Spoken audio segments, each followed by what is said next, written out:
Class stand! Mr. Frank boomed, holding thick books in his hands. Perfunctorily, we greeted Mr. Frank and settled down. He ordered us to flip to page 132 and read out the words on that page.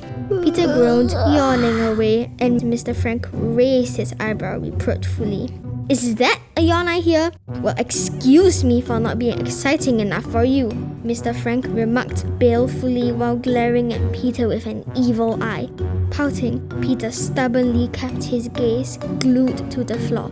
Shaking his head, Mr. Frank sighed and continued with his lesson.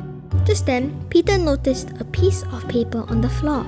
A suspicious smirk plastered itself on his face. He had thought of a sinister scheme.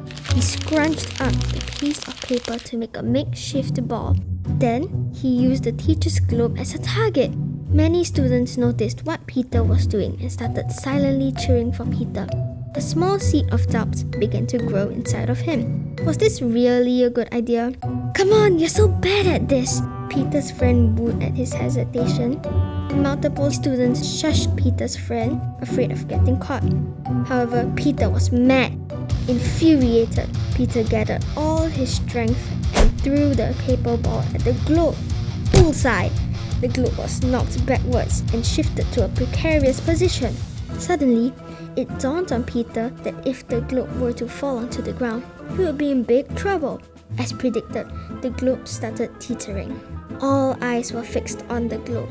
Mr. Frank continued scribbling away on the board as if nothing was happening.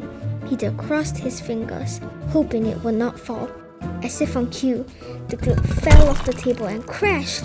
Mr. Frank gasped, shaking. My precious globe! He turned to Peter, who was stuttering. Sorry, and erupted. Get out now! The whole school must have heard that. Peter was embarrassed as he crept out of the classroom, full of remorse and regret. Outside of the classroom, Mr. Frank passed Peter a pink slip.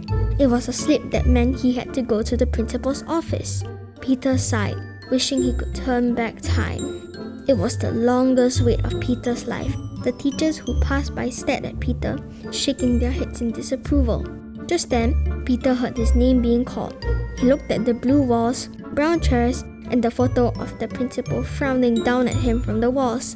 Bitterly, he strolled into the principal's office, hoping it would be the last time he saw those items. What did you do this time? The principal thundered while crossing his arms.